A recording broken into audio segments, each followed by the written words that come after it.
Rares, très rares sont ceux qui peuvent encore témoigner du massacre de Tulsa. Je suis une survivante de ce massacre raciste. Il y a 2 semaines, j'ai fêté mes 107 ans.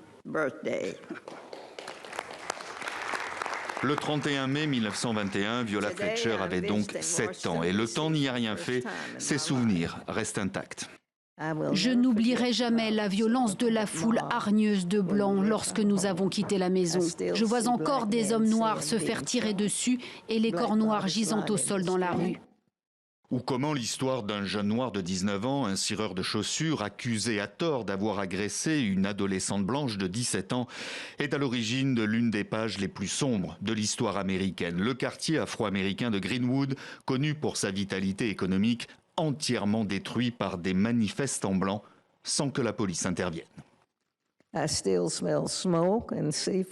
Je sens encore la fumée, je vois le feu, je vois encore les commerces noirs être incendiés, j'entends encore les avions nous survoler, j'entends les cris, je revis le massacre tous les jours.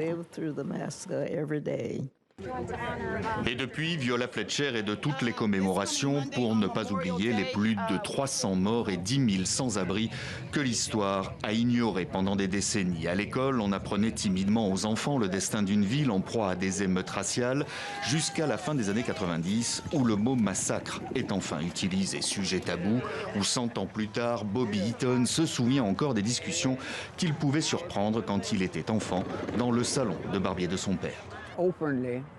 Si vous entriez dans ce salon et qu'on ne vous connaissait pas, la conversation s'arrêtait. Mais j'avais le privilège de l'entendre. J'ai donc appris beaucoup de choses sur les émeutes en tant que très jeune garçon. Ça n'a jamais quitté ma mémoire. Aucune arrestation, aucun procès, aucun dédommagement. L'enquête n'a débuté qu'en 1995 à travers une commission destinée à faire toute la lumière sur ce massacre.